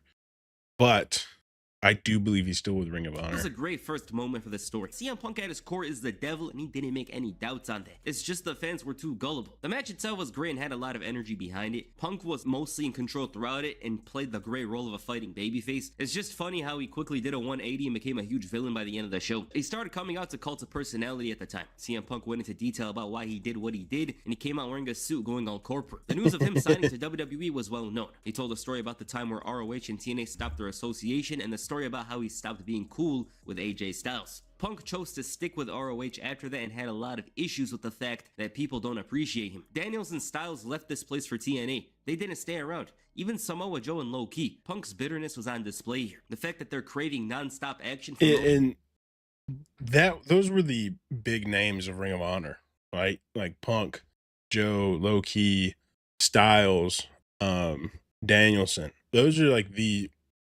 they're obviously big names still now, but those were the guys for Ring of Honor. And they pretty much left Punk to hold the company together to go to TNA. For when he's the one working hard to put ROH on the map. He's the backbone of this company. Then he spoke about his offer from WWE. The fans chanted, "You sold out," and he said that people doubted he signed like idiots. Punk admitted he hadn't signed the contract yet, and he brought that out. The offer from WWE. He called it his key to freedom and signed the contract. He didn't just sign the contract, he did it on top of the belt. This was after the announcer and the ref refused to do it. And meant he disrespected the fabric that this promotion was built on to establish himself as a grade A sellout with no morals. Although in his eyes, it's kind of logical. When you look at it in general, it is logical. It's just ROH portrayed him as a villain because it's ROH. James Gibson had a huge problem with this. Daniels once again caught him off guard and they tried jumping him. Later that night, he wanted to challenge anybody for the title. And since nobody came out, he thought it was an off day. Why did he challenge people at this point? Why did no one come out? Well, the major challengers such as the Briscoes, Samoa Joe, Low Ki, they weren't in the arena. And he thought it was a night off until Mick Foley came out. The hardcore legend wasn't here to wrestle as he wasn't in shape to face CM Punk. Foley felt disrespected and said Punk looks fucking ridiculous. If you don't know, Mick Foley is my favorite wrestler of all time. I love Mick Foley to death. Anytime I see Mick Foley on my screen, I'm very happy. The new look. He noticed him acting like he would face anyone but failed to mention they weren't at the show. He told him that he didn't make ROH. ROH made him. Mick Foley wanted him to do the right thing for himself and the business. He needs to give others a challenge. In the wrestling business, there's only one way you can be champion, but unfortunately, Gabe Sapolsky doesn't have a daughter he can marry. Ooh. And this was enough to give Punk a reason to respond. Punk said Foley can't live up to Triple H. 3-time champion for a total of 3 weeks. He can't hold a candle to someone with 3 initials. Punk called him a big draw and said that Foley isn't in JBL's league. Mick Foley didn't care about the insults but said that many wrestlers are happy to have him in his career. Triple H's star power might have something to do with it. 940,000 buys against Batista, maybe he had something to do with it. He left the WWE a better place than he found it. Foley asked if It is Punk true. wanted to leave Foley did leave the WWE in a very, very good spot when he kind of officially called it quits. Not like what we watched with Hogan earlier. Foley definitely left the WWE in a great spot, and people still remember him fondly and are happy to work with him again within the WWE. So that's a huge difference between, Hogan and even Austin Aries when he was with the company.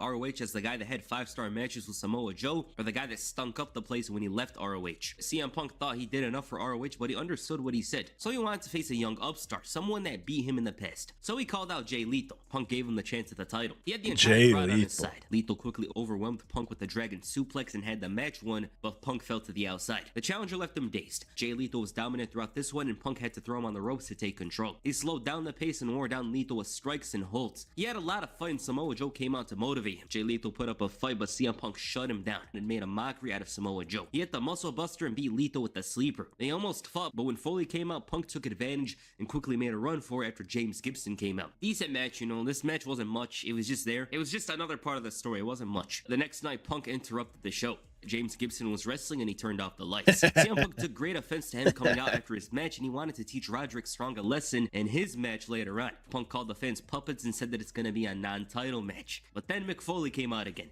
He threatened to throw him off the balcony if he didn't make it a title match. Yeah, this is what it's come down to. What's next? A gunshot to the arm of a regular singles match? Punk didn't feel threatened by Roddy Strong. The challenger's advantage was a technical wrestling. Punk, on the other hand, was using his experience and knew what Strong was capable of. Strong worked hard on that bag to damage Punk. They weren't calling him the Messiah backbreaker yet, but he was showing signs that maybe, just maybe, he's one of the best in what he does. Punk's biggest haters were watching on, and his ass was out, and he didn't care because his life was on the match. Strong wanted to punish him for his sins, and he went all out and overwhelmed Punk with a sequence. This was much more grueling than the Jay Lethal match because Roderick Strong was posed as an actual threat. These two were going all out. Yeah, Roderick especially Strong Roddy is super Strong. good. That man was going crazy, and just when he had the match won, Punk had his foot on the rope. He stole the match with some leverage from the ropes, and Roddy was disappointed. It seemed as if CM Punk was gonna leave Ring of Honor with the title, and he was most likely gone. James Gibson still wanted a shot, but it looked unlikely. Mick Foley had enough and sent him back into the ring. Gibson dropped him with a title James bomb and Gibson pinned him. He took the belt as is if he like won, but said he wasn't champion. because always the fans were behind. shouting, "You're not champion." Gibson challenged him for the belt. The match was strong, was great. I think it was even better in 2005, you know, because our perception of it right now is kind of different because we look at it from today's perspective. They worked very hard out there with those smooth counters and impactful moves.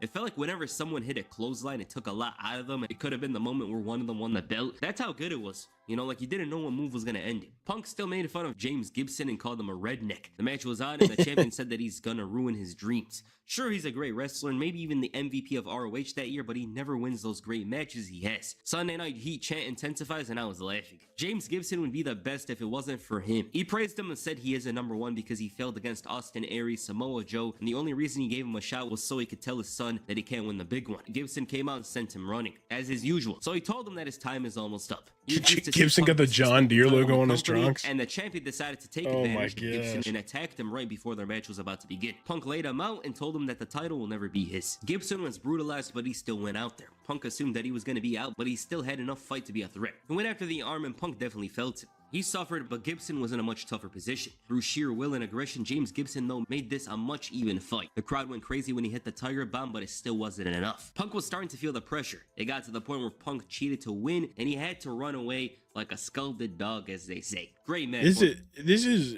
a masterclass in heel work. Like, if anybody is like watching wrestling and wants to learn how to be a good heel, this is like a masterclass in what you should be doing if you are a guy Punk's size.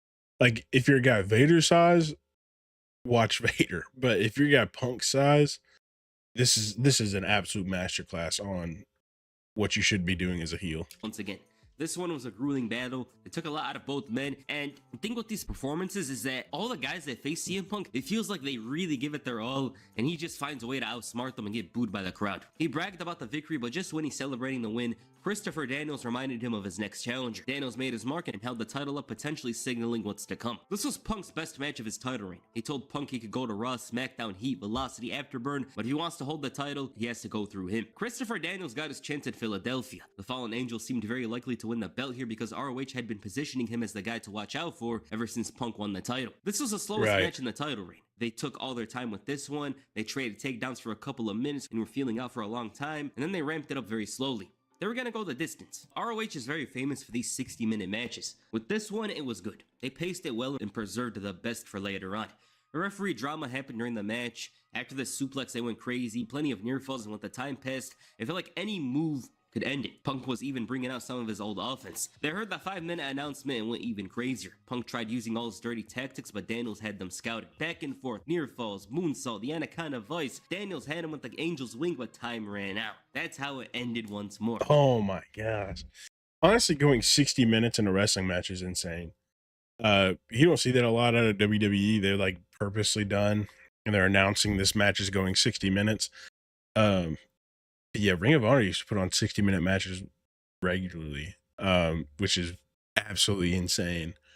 And why some of these wrestlers that come out of Ring of Honor from this era are some of the best in the world. Punk survives another battle, and the fans were pissed. He beat up Allison Danger and destroyed Daniels. Gibson comes in and takes a belt shot, and all that was left was Samoa Joe. And when he came out in sandals, he overwhelmed Punk and sent him running. This was a strong match, it's just the next one was much better. That's the thing about it. In terms of like 60-minute ROH matches, there's definitely better. This was good though. Punk defended the title in a fatal 4-way match in Dayton, Ohio. Similar to the previous match, they were gonna go far. Punk was basically wrestling a handicap match with each guy taking turns initially. They refused to tag in. Gibson refused to tag in, leaving him alone with Samoa Joe. He had to outsmart them and make a run for it, tagging in Daniels. These three wanted to ensure CM Punk doesn't make it out of their champion. They were the last obstacle in the way before he goes to WWE. He was doing way more with his dirty tactics, such as using the chair on James Gibson. This was, by the way, against the rules. The ref didn't notice, and he had to be taken to the back. This turned into a triple threat match with the guys showing why the ROH title was valuable. It sounds vague, but that's what it was. Daniels managed to get eliminated by Samoa Joe. Yeah, like this is how you build a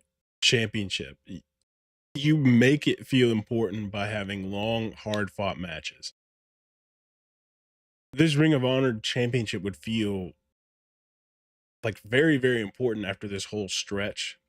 It makes it feel like the person holding it has worked very hard to get to where they are at.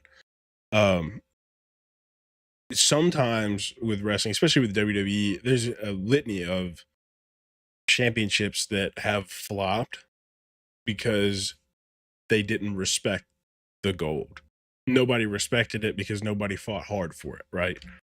And what they have now left are belts that people have a history of fighting very, very hard for. Think about, the European Championship, the Hardcore Championship, the 24/7 title technically, but that one was more of a joke.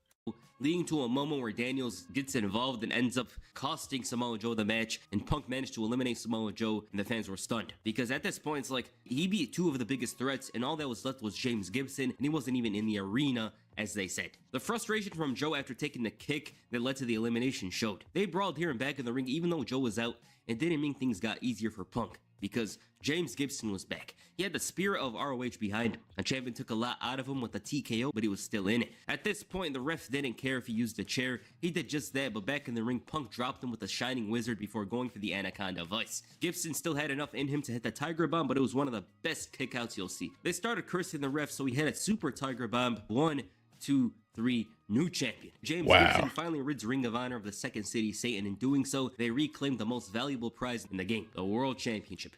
This was a good match. It was a great match as well. James Gibson's ROH run isn't talked about a lot. I think it's because when he went back to WWE a couple of weeks later, he didn't do much, not to mention he was in between the reigns of CM Punk and Bryan Danielson. CM Punk was going away, and at this point, he had one more thing to do. That was go up against his good friend. What's so funny is CM Punk was like fighting and saying he was going to WWE, and he's going to take the Ring of Honor Championship with him. And then James Gibson would win it and then be on WWE TV not too far after that, which is hilarious. Like they just didn't, they booked themselves into a corner there. Colt Cabana. This was going to be a 2 out of 3 falls match. This was them just having fun and vibing. A lot of wrestling here, and they didn't care about turning it into a fight. Initially, obviously. Then after a talk, they got intense. Punk low-blowed him and took advantage to win the first fall. Cabana responded with a big clothesline to win the second fall. This is where they went all out. Near falls, a brutal backdrop from the top rope, a big Samoan drop from the top, and Punk only lost with a roll-up, and the fans looked disappointed because it meant the end of CM Punk and ROH. They were absolutely stunned and sad. But it had to happen, CM Punk had to leave, and obviously the fans were going to hold him for it. They just didn't look at where Punk is now. Because that's what the story was. They weren't going to hold him to it. They knew they were going to lose a valuable talent. The roster came out to give him farewell. Punk thanked the fans and told him that this is one of the best days in his life. And he drank some Pepsi, I assume. I'm pretty sure that's Pepsi. It's very hard to hear his promo here because the damn mics are so loud. They're almost as loud as some of my videos, right? But this was a good farewell. Punk, he did a lot for ROH. He wasn't the guy to put it on the map, but he was one of the guys to put it on the map. You get what I'm saying? It's him, Samoa Joe, Punk did a lot Danielson, for Ring of Honor. AJ Styles, all these guys helped put ROH on the Like, map. I only know about Ring of Honor from Punk. Like, when I started watching wrestling back in 2011, 2012, CM Punk was still part of the WWE. And I would look into CM Punk because I enjoyed watching him, obviously, because he is one of the greatest in the world. And I would find his Ring of Honor stuff. And that's the only reason I know about Ring of Honor was CM Punk. And obviously, I would learn about him more, or learn about Ring of Honor more through other wrestlers that would come up pretty soon after Punk would leave. But like, we got Samoa Joe, we got Bryan Danielson, or Daniel Bryan for us WWE fans. Just a handful of other people because come Punk, from Ring of he was Honor. a great talker, and that's one of the reasons why it stood out initially. Like, that's one of the reasons why WWE signed him, because all the other guys, they could wrestle great. Some of them were better wrestlers than Punk. They had more exciting moves, more exciting matches, but he had his character fully fleshed out, and something that WWE could easily throw onto the main roster, so maybe that's why they signed him. But yeah, this was a great run. The Summer of Punk originally had a lot of magic to it. He turned into a sellout, but obviously had his reasons for doing so, because at the end of the day, these guys didn't curse AJ Styles, Samoa Joe for leaving ROH. They were still around, but they were mostly with TNA at this point. But it was a great run and some of the best work CM Punk did, because the character work here was crazy. He went all out, he cursed out the fans, he wore that suit, he had the purple hair. He was going insane here. The best promo was the one where he signed the WWE contract on the ROH belt. I thought that was the best one. The best match is the finale, I'd say. The finale of the title reign, not the finale. Yeah, I need to watch the finale. That one had a lot of drama Might to have it. to find and that tonight. It's like, it just might have been Samoa Joe to beat him, but it turned out to surprisingly be James Gibson. That was good. So yeah. Alright, what you guys think of the Summer of Punk? Please comment down below. And that's it for this video. Make sure you hit the Anaconda Vice on the like button and perhaps a Pepsi plunge on the subscribe button. Peace. I'm out. Yeah, that was a good video. Stop that. Yeah, the Summer of Punk was definitely special. Something I need to watch more of. I've seen a handful of that stuff. I haven't seen all of it yet, obviously. But yet, CM Punk, very special wrestler. Summer of Punk, something we probably, if I can figure out, when these things were happening, I can probably play it in my Discord. We'll have like a Summer of Punk night, and we'll just watch, the CM Punk stuff, which I think would be super fun. But yeah, great video from Wrestling's Premiere. Go give it a like, sub to his channel if you haven't. And if you're viewing it from my video, make sure to tell them where you came from. But yeah, W video, great video. We're going to take a short break real quick. We'll be back probably about a minute or two. We just need to get a drink.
All right.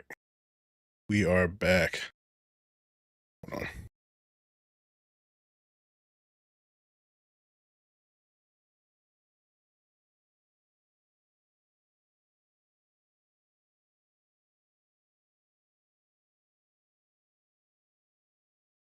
Okay. All right. Moving on to Like I mentioned in the this one. Wrestling Gifts. Back with Pav. Another great video by Pav. For sure. I'm sure of it. Big fan of Pav. Royal Rumble 2009 is low-key a classic. We'll see. I don't really remember Rumble 2009 that well. I don't I can't even think of who won 2009. I don't Like I even mentioned know. in the last video, over the past few weeks, your boy has been on a heavy Royal Rumble binge, and over the past few weeks, I've been having a blast watching classic Rumble pay-per-views. And when you think of classic Rumble events, it's pretty unanimous what shows come to mind. You know, you think of 92, you think of 2001, 07, 08, 2001 and was now great. even recently the 2020 show has rightfully reached classic status. I agree with all of those, but I also think there should be another one thrown in there. Ladies and gentlemen, Royal Rumble 2009 might low-key be a classic. This is a show that barely gets talked about. If there's ever been a Rumble show that's been I don't think kinda I've lost to ever time, really it's even thought about definitely it. this one, and it's a damn shame because Royal Rumble 2009 is one of the most fascinating and fun Rumble Mike pay-per-views Knox. I've ever watched, and I consider it a classic, and we gotta talk about it. Rumble 09 is special because this show centers around one man, and I don't know if you guys ever heard this, but apparently Randy Randy Orton was a menace Orton. in 2009, and boys, this is the Randy Orton show. Oh, this is when he was punt kicking everybody. This is back before they said you can't do that anymore. Randy, after weeks of getting crazier and crazier, had just snapped and he had just killed Vince McMahon on Monday Night Raw. He slapped the man in the face, kicked him in the head, and left him leaving the arena on a stretcher. Now, this was something we had seen before. You know, Vince get his ass kicked. Austin did it back in the day. But Austin would just kind of just about torture him, everybody give him a did. stunner. Randy was out here trying to catch a body. And going into the show, there was just so much hype around it. It was announced online that Randy was 100% going to face consequences for his actions. Even on SmackDown, they took time out to mention it. He might get fired, he might get arrested, but despite all of that, he was still scheduled to appear at the Royal Rumble, and it was like, wait, I need what to go if back and this watch this. crazy This sounds mother super good. wins the Rumble? Yo, they made it seem like basically if Randy won the Rumble, it was gonna be a national security threat or something. It was like as if a serial killer was on the loose. And let's be real, 90% of the people watching going into this show knew that the schizo who had just beat the hell out of Vince, who had just thrown Stephanie McMahon, was winning the Rumble. This was one of the most predictable Rumbles ever. I knew Randy was winning, my mom knew, Herbert from Family Guy knew, everyone knew. But we still needed to see it. Rumbles have never needed a storyline to make the match hot, but when you get something like this every now and then, it adds so much. And it was Randy Orton. I think one of the most fun things about the Rumble is the returns. Yo, thank you for the follow, the OC. Yeah, W React. But yeah, the Rumble is most fun when there's a huge return. That's for sure. The Rumble can have storylines in it, yeah, for sure. But when you have like a crazy return like Edge, that makes the Rumble that much more special. Versus the world. And luckily for us, this wasn't the only big match on the show, because what else makes the show fascinating is this was Jeff Hardy's one and only pay-per-view WWE title defense after Armageddon 2008. And of course, oh wow, I didn't even think about that. Disgusting piece of shit Edge. What a time. Going to the Rumble, you had Randy in his prime, you had Jeff in his prime. Yeah, the we definitely Rumble need to match, watch a this. stacked roster, a theme song for the event that is a banger to this day that you already knew your boy had downloaded on his PSP and would listen to all day, every day. To say I was PSP, no tuned in way. would be an understatement. Let's get into it. The show begins with an awesome intro centered around Randy Orton, the menace, the savage, the demon from St. Louis, and they basically portrayed this man like he was King Von of the company. Add in some Rumble hype, and the show starts off with a hot crowd and pyro everywhere. Now I know what you're thinking. Pav, I love you, you're a cool guy. Oh but yeah, there's no way big a show over, that starts out with big Jack big Swagger big versus Matt WWE Hardy fan. for the ECW title is a classic. Oh, dude, that ECW title's so ugly. Oh god, I hate that. I hate that title. But yeah, I'm a huge WWE fan. My whole channel and all my content is based around WWE. Okay, that's valid, but let me cook. Yeah, sadly, this show does start off with this barn burner. Who the hell was watching ECW in 2009? But despite that, this was a solid little match. So You had real. Matt Hardy doing his best, whatever that means in 2009, looking as clumsy as ever. Jack Swagger had negative aura, but we all know that. Matt Hardy almost broke his neck doing a moonsault in this match. As for Matt, I get you, Miss Lita, but you're not gonna get her back by just copying your entire. Oh, he got no air on that. He got absolutely no air on that. That's awful. Flow and breaking your neck. Listen, it was fine. It was Matt Hardy versus Jack Swagger, and the match was here for a reason. It was a solid 10-minute match, and at the end, after Matt Hardy got clapped, we had to watch Matt be all depressed because he lost his ECW title, and realistically wasn't going to get any chance for it again anytime soon. Poor guy was going through it. But the night continues, and we get to what It's a actually rough matters, time and for that's the Matt Randy Hardy. Orton saga, and they have the commentary team cutting like this promo. It's so somber, and I swear they're using the King same tone they Lawler. use when someone actually dies in the company when providing updates on Vince. But I love when they show Randy Orton arriving to the arena, and everyone's just avoiding him, staring at him like, oh my god. Hold on. Did y'all see Miz's hat? Let me go back. Probably right there. Let's see. Randy Orton arriving to the Wait, arena. Everyone's wait. just Look at this, bro. This is crazy. I would beat you in 1v1 trivia. Maybe. It's possible. I mean, I'm a huge fan, but I don't know everything. I'm not gonna say that I know everything. I mean, I love it, but I 100% don't know everything. And I'm more than happy to admit that. So could possibly beat me. avoiding him, staring at him like, oh my god, who's this? They're literally treating him like he's Jeffrey Dahmer or something. Randy Orton was in the cut, and it was definitely a scary sight. And we get some more matches. Melina versus Beth Phoenix was alright, and Melina won the title. I give it 3 stars for Melina's entrance. And the first title match of the night was JBL versus John Cena in 2009. Yeah, maybe classic wasn't the word for this video. Okay, now I agree. Cena versus JBL in 09 was not moving anyone, especially when these idiots just had a feud in 2008 that was already overkill. But this match actually had some drama because this took place during the time where Shawn Michaels was destitute. Yo, shout out to wrestling for teaching me these words because there is no way I would have ever known what the hell destitute ever meant. Not now, let alone in 2008. Wrestling, what a great teaching tool. Yes, this It really was when is. It's a HBK great was teaching a tool. broke boy, and by definition, without the basic necessities of life. Wait, bro don't got water? The 2008 recession hit the world hard, but apparently one wrestler got clapped way harder than everyone else did. It was the Heartbreak Kid, Shawn Shawn Michaels. Shawn Michaels was broke. Just a year after main eventing WrestleMania, he was broke, and as a result, he had to become JBL's slave. He would lose to him, he would help him win, just so JBL could pay him some money. Because apparently That's his so wrestling funny. contract wasn't enough. Every week Shawn Michaels would just be so depressed, following around JBL, just basically he was basically Squidward. I forgot about this angle. I forgot about this. Broke Shawn Michaels is a hilarious angle. That's so funny. I completely forgot about this angle. In that one episode, spare change. Shawn Michaels was broke and he had to be JBL's little servant just to feed himself and his family. What the f were they thinking? So that's why we got JBL versus Cena at the Rumble for the world title. Was Shawn Michaels gonna help JBL become world heavyweight champion or not? So that was a little drama going in, but something very important happened right before this match started, by the way, that many people don't remember. Right before this match, for the first time, it was officially teased that HBK vs Undertaker might possibly happen at WrestleMania. Absolutely I forgot about massive. that. Cena and JBL have a decent match. It Yeah, was like, fine. I keep saying I forgot about that, but I forgot about this whole pay-per-view. I forgot about everything about it. I've only seen it probably once. But I mean, it doesn't look that bad. Probably next Sunday we'll watch it in the Discord, I think. I've already promised Noah for tonight. But I think next Sunday we'll probably watch Rumble 2009.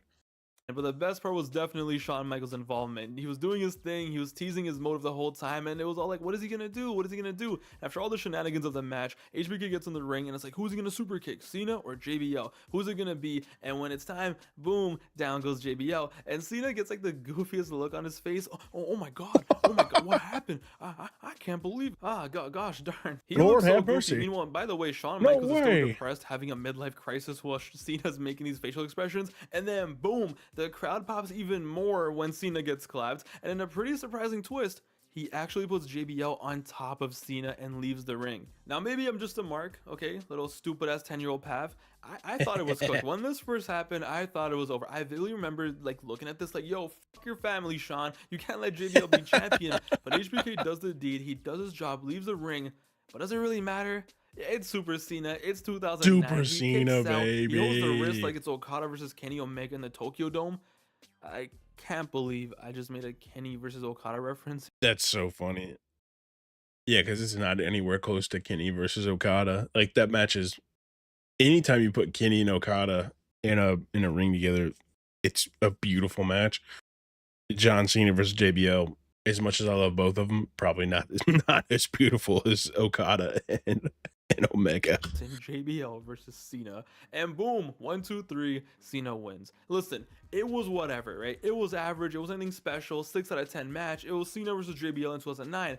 But for a few seconds, for a few minutes, when HBK was doing his thing, it was pretty awesome. Still an awesome moment and pop. You know, it's a great average little match. The crowd got really into it, and HBK once again stole the show. And hey, we did get bamboozled and had a pretty close little false finish. I say it was a solid match. And just like that, there are only 2 matches left on the card. And this is where one person could easily say, well, Pav, how can this be a classic pay-per-view if 3 of the 5 matches were what they were?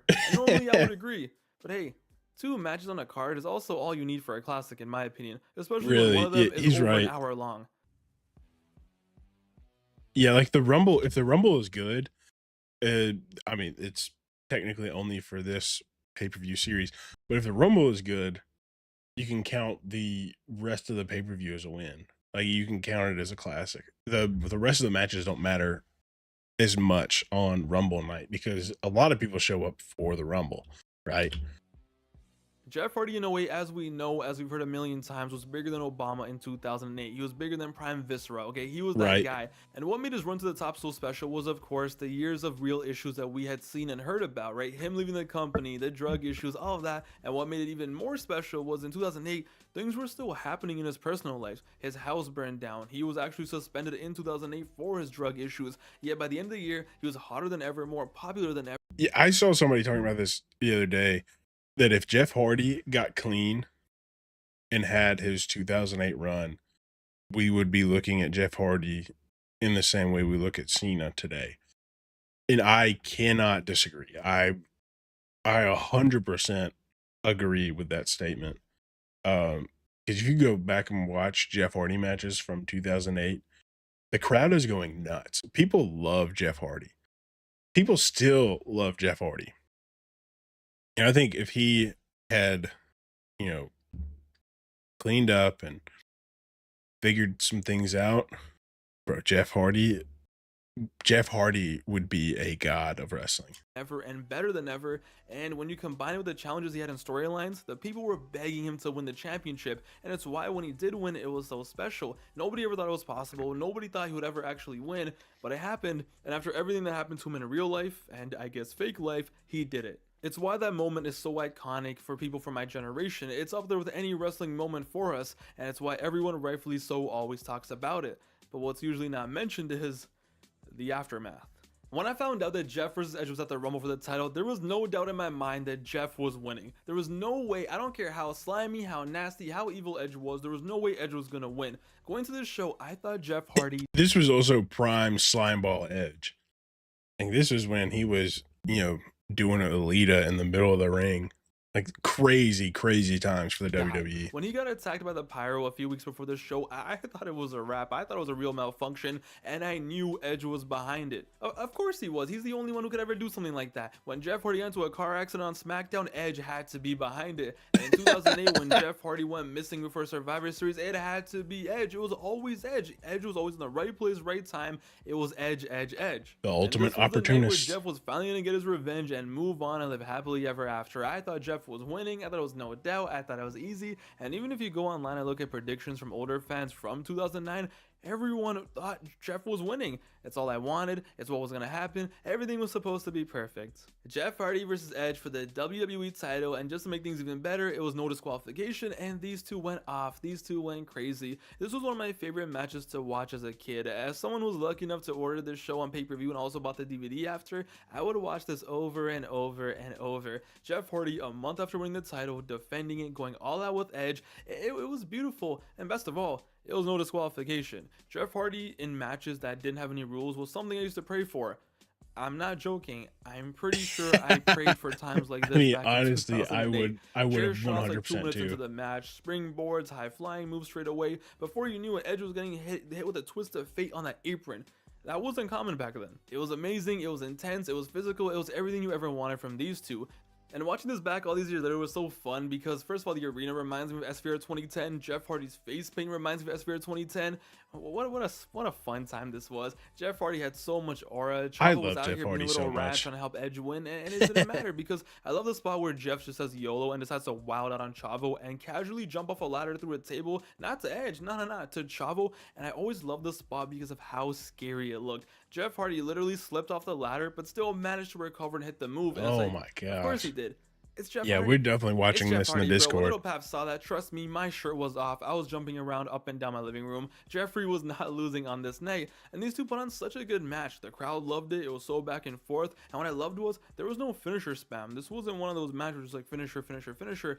Edge didn't hit a single spear. Hardy only hit one single swanton, yet at least 3 times, at least at the very minimum, you thought the match was over. And by the way, spear into a twist of fate is a wild and underrated reversal. So the match was going, it was great, it was awesome, and it was time for Jeff Hardy to hit the swanton and probably get the 1, 2, 3. Of course, Vicky Guerrero came down to ruin it all. Vicky but it's fine, Guerrero. whatever. I forgot about Vicky Guerrero. Oh Lord, when she was SmackDown GM, I hated SmackDown. I'd watch it every week and then still be mad that Vicky Guerrero came out every single week. I hated Vicky Guerrero. It was her voice. Honestly, it was her voice. Her voice killed me every single time. Oh, it was awful. It was so bad. What is she gonna do, right? Realistically, what is she gonna do? Blow Jeff Hardy's eardrum? It's fine. Jeff hits it. She pulls a ref out. Whatever, it's fine. Edge is not winning. And wait, look who it is. It's Matt Hardy, the most useless member of Matt Team Extreme. Hardy. Out comes Matt Hardy. And even as a Matt Hardy hater back in 2009 who had no need for Matt Hardy post 2006 once Jeff Hardy came back to the company, even I was excited. It was still the damn Hardy Boys reuniting. It was still Matt Hardy coming to help his little brother. It was Team Extreme. It was the Hardy Boys. He's here to help his brother against the man who, by the way, years ago got him fired and stole his girl. At least someone was there to finally help Jeff, no matter how useless the person was. So I'm excited. I'm into it. And then it happens. Because we can Oh, have nice things. Matt Hardy hits Jeff with the chair and breaks the heart of every single kid watching this live under the age of 15. Matt Hardy, that Yeah, that's useless, heartbreaking. annoying fat idiot, the one who couldn't even beat Jack Swagger earlier in the night. bro. He just went in on Matt Hardy. Oh my Decides to gosh. turn on Jeff and help the man who stole his girl from him, who got him fired years ago, win the title. And just like that, the legendary, iconic. Yeah, that doesn't make sense to me because Edge literally stole Matt Hardy's like girl, and pretty much ruined his life, sent him down on a tailspin, and he helped him beat his brother.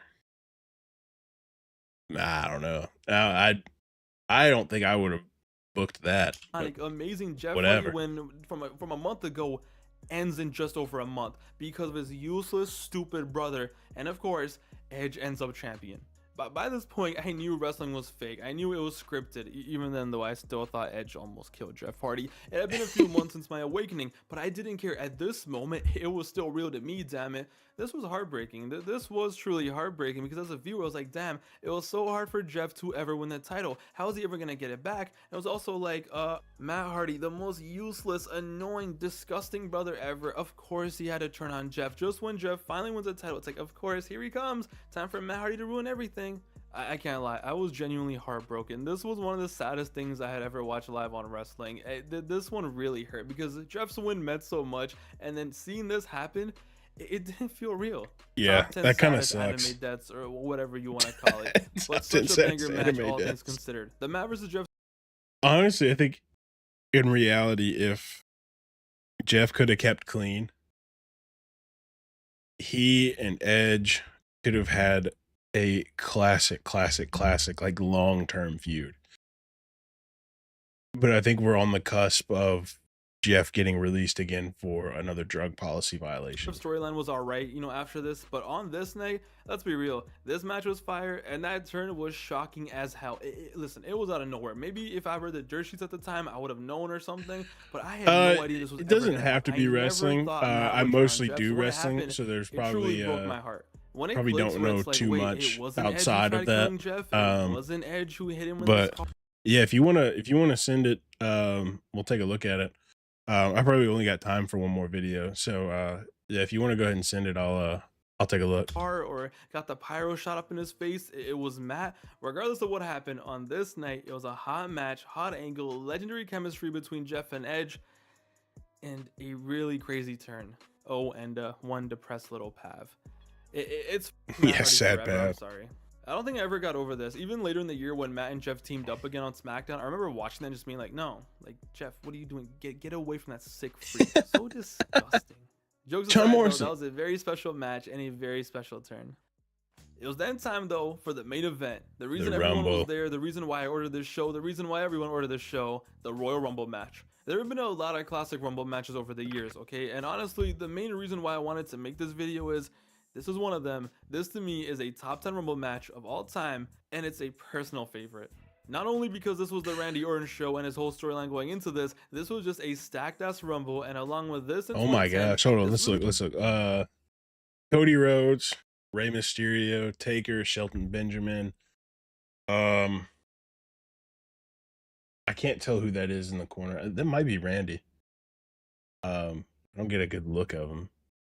I don't know who this is by the back of the tights. That's CM Punk for sure. Fit Finley right there in the back corner.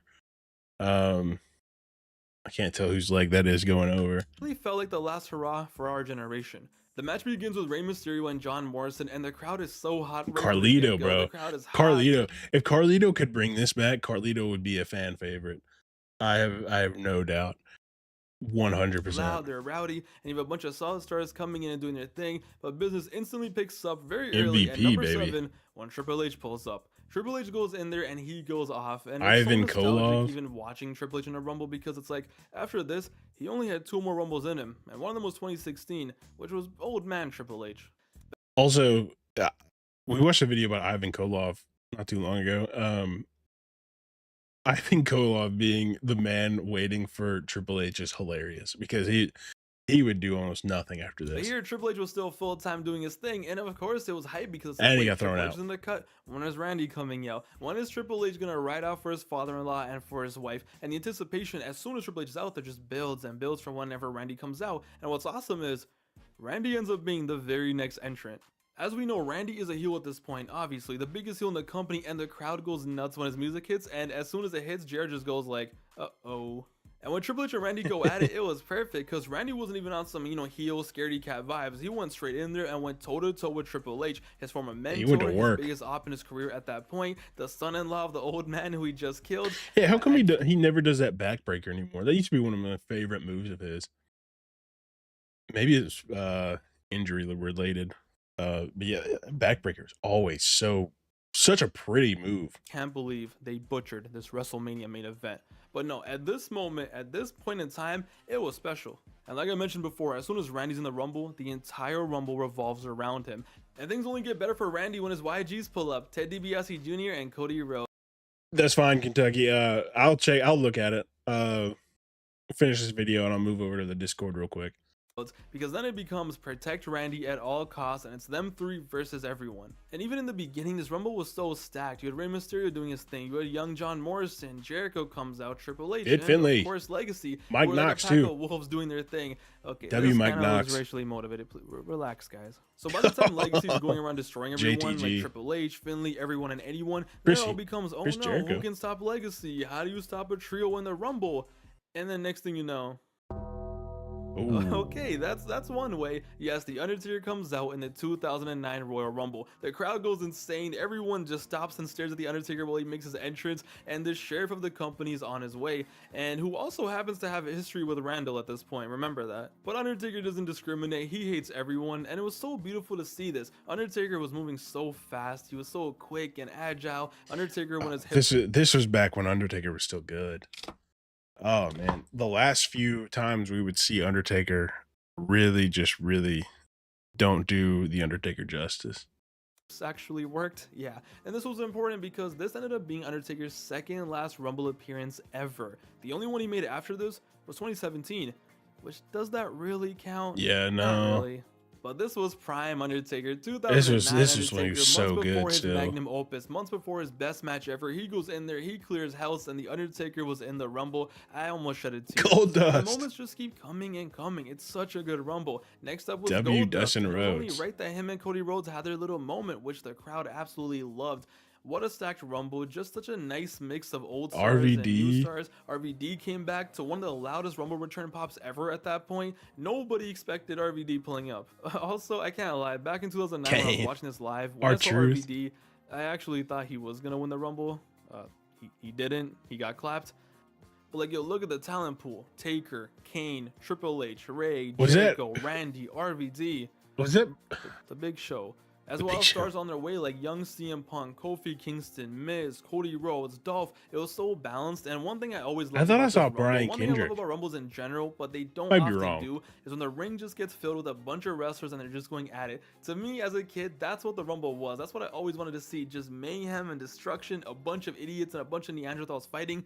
And this one, we actually got it when there was like 15 people in the ring. Yeah, cheering. yeah. One That's of my Brian favorites Kendrick. moments Yeah. definitely was the hilarious Jericho and Undertaker interaction, which, yo, I really wish we had 09 Jericho versus 09 Taker. If only. We also had a truly iconic Santino. moment in this Rumble, which was Santino Marella getting Santino. clapped and having the fastest elimination in history. Oh, This yeah. is a clip I used to watch over and over as a kid. I used to find this so funny for some reason growing up, and I still do. They absolutely nailed it. But Randy put on a legendary performance on this night. I don't know why no one ever talks about Randy's performance in this Rumble. He spent over 50 minutes into the match, and it wasn't because he had a bunch of eliminations. Like, no, that doesn't matter. I don't care if you have 10 eliminations or if you have 3 like he did. He Yeah, was really. on fire this night, and he had a crazy performance. RKO's everywhere, mid-air, mid-move, RKO there, here, everywhere, it doesn't matter. RKOing Cody's brother and then calls Mike Cody Knox over just like a laying in the gangster. corner. RKOing Big Show on the ropes. He was just on fire this night. He survived, and it wasn't one of those performances where he just like lays down in the corner the whole time. He was putting in work consistently throughout the entire match. But as expected, as people came, they went. Bro, Legends he returned, RKO'd they got eliminated, everybody. New Stars showed up, they got eliminated. Legacy always found a way to survive like a bunch of rats, but right along with them was Triple H. Randy was out here RKOing Big Show on the ropes, just slowly surviving, and it was only right that the final 4 ended up being Legacy versus Triple H. And I always wondered, if Legacy were the final 3, would they become suicide bombers and do the ultimate sacrifice for Randy? Wait, what? After 56 minutes, it came down I to think the I think honestly they probably would, just to not face the wrath of Randy. Like if I was in their shoes and I had partnered myself up with Randy, who is on a psychotic like rage, I would probably take a dive. I just take myself out, just hop over the top rope, like, you know, Ted, Cody, get on out of here. Let's let Randy have his moment here. This 3v1, Randy Orton, who just beat up the boss of the company, who could possibly be fired, arrested, life on the line, who's been out here acting like a serial killer, was this close to winning the Rumble and ruining everything for the McMahon family. And the only person who could stop him was Vince's son-in-law. Everything built up to this. It was so predictable, but it was exactly what everyone wanted and exactly what everyone needed. Like a pack of hyenas, they attacked Triple H, and the best part was the crowd loved it. Triple H was getting clapped, Yeah. and they wanted Legacy to beat his ass. And I Bro, will Legacy was so over. It was insane. Legacy was crazy over, which made me believe that Ted DiBiase Jr. was going to have a crazy career. Cody Rhodes has a crazy career. Randy Orton has had a crazy career. The only real flop out of this was Ted DiBiase Jr. At one point, we got a crazy spot, a scary spot. Triple H almost sends Randy over the top rope, and for a split second, I swear, there's no way you can tell me that it doesn't seem like he's going over. Heart-sinking moment. Even though I know who won this Rumble all these years later, even I saw this, I'm like, wait, what? Such a close call, spine busters, pedigrees, everything you can imagine. Triple H is doing everything he can, eliminates Ted, crowd goes wild, throws out Cody, and out of nowhere, like King Von with a Glock on 63rd, Randy legit 0.5 seconds later after Cody is out, sends Triple H out. And he wins the 2009 Rumble as the biggest heel in the company, the biggest demon in the company, the biggest savage, Crazy. the biggest heel, goes out there, wins the Rumble, and Detroit, I love Randy. swear, they I think cheer Randy's for him awesome. like he's the biggest superhero in the world. The whole show was built around this man, the whole storyline, the whole company was going all in on Randy Orton, and he clutched it at the Rumble, and Randy Orton with those scary ass eyes looking so Bro, demented. yeah, he does look insane. Like, he'll get that look on his face, and even me as like a grown adult that knows what wrestling is and what's going on is still terrified. Like, he would look at me like that, and I would probably give him whatever he wanted. It's so evil, gets the win, and caps off, to me, in my opinion, a classic Rumble. He celebrates with his boys, Pyro goes off, Triple H is dead, Triple H is depressed, he let down his father-in-law, and Randy Orton, just less than a week after doing this, is now going to the main event of WrestleMania. He's guaranteed How the hell WrestleMania, do you not which is tune into Raw crazy. the next night? And trust me, everyone I knew did. Such a special moment. I love this Rumble. From Taker to Randy versus Triple H, RVD coming back, Cody and Goldust, how stacked the Rumble was in general, old versus new, this actually feeling like a Rumble with a ring being filled up. I have always loved this Rumble, and I think it's so underrated, and to me, it's a classic. I love how they threaded the entire Randy Yeah, I think storyline this is a in here. classic. I think I'll this is agree. the top 10 Rumble of all time, and it also means a lot to me because this, along with 2010, like I said, felt like the last hurrah for a lot of these guys and for the Rumble in general from our childhoods. Taker and Triple H, they never really made appearances after this. To me, the quality of the Rumble also really declined in 2011 and 2012, but here on this night, it was so special, so stacked, and it just felt like the most important match Right, yeah, ever. yeah, because like, how do you punish Randy Orton if he's guaranteed a Mania match from winning the Rumble? You would have to, you'd have to bend the rules somewhere. You'd have to probably take him. I don't even know. He's guaranteed a championship match, and as hot as he is in this moment, there's no way he doesn't win. And I'm just a sucker for how the entire show and match revolved around Randy Orton, and they delivered. They delivered in every single way. This was a time I became a huge Randy fan in 2009. When he was a heel and he started beating up Vince, I'm like, you know what? That's it. He might be my new guy for a while. Yeah, W. Fun Randy. fact, I used to Just get beat pissed up off Vince. as a kid because I'd play SVR 2009 and they didn't have the updated Randy model. He didn't have the updated tattoos, and I'd be so sad. I'm like, no, I want the evil Randy with the tattoos. This was special. So the question is this show a classic? Is this a classic Rumble pay-per-view? I think it is. Despite Jack Swagger and Matt Hardy, and you can say, oh, it was a weak title match between Cena and JBL, I think the Rumble is so good, a true classic Rumble. Plus Jeff versus Edge, I think it's on the brink. For me, it is a classic. But if I was being subjective, I would say it's a great show, maybe not a classic, but I'm not being subjective. It's my channel, my video. I think it's a classic. They delivered, and even Cena versus JBL. Yeah, I think it was listen, good. Shawn Michaels I did think his it was a best, and he classic. made it pretty fun. I'm a sucker for this show. I'm a sucker for this time period. No one ever talks about this Rumble. Everyone's always talking about 08 and 2010. Rightfully so. I do too. But I love the 2009 Rumble, especially because this did feel like a last hurrah along with 2010. This just means something to me, okay? Okay, I'm sorry. In the comments down below, let me know your thoughts. Let me know what you remember from this show. Let me know what you think of this show. Is this Yeah, this was a great show. If I'm being honest, this is a great show. It's a great show. Yeah, I think in the future we'll watch it in the Discord. But yeah, great video, great pay-per-view. This was pre me watching, so I've watched it like, I think I watched it in like 2015, 2016, right? But I do want to go back and watch it again. But I think it'd be more fun if we all went and watched it together.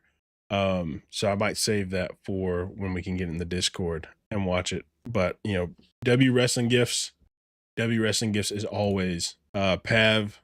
You make great videos. Love your videos.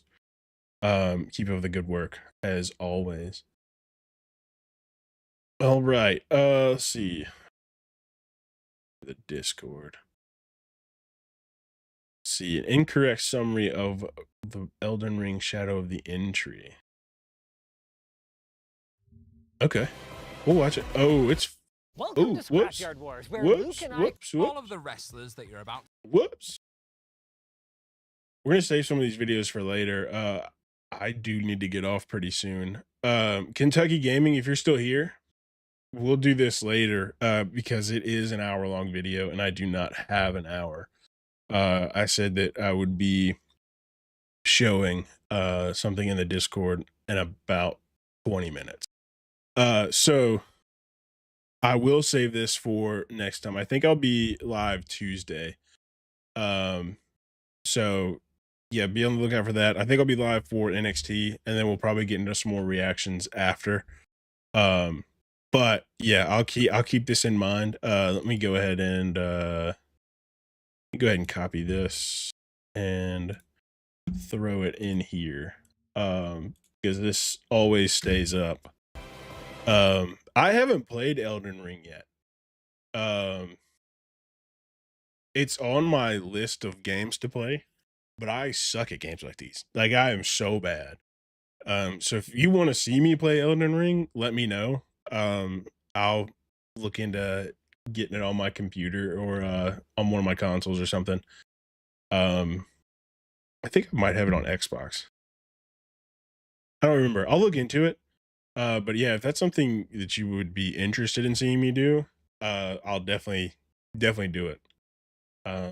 Happy to look like an idiot online for sure. But yeah, I think that's gonna be it. I think we're gonna call it a night for tonight. So it was a lot of fun.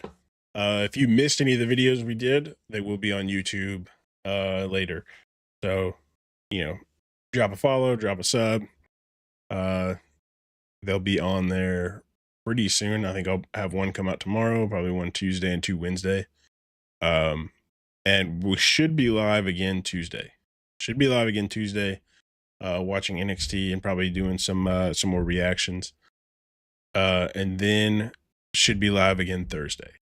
We will not be live Wednesday because I need to record my podcast. Also, podcast comes out tomorrow. First actual episode. So, be on the lookout for that. Comes out 7 a.m. Chicago time. So I don't know what that is for everybody else, but first official episode comes out tomorrow. If you're in the Discord, you'll get a notification. If not, you should join the Discord.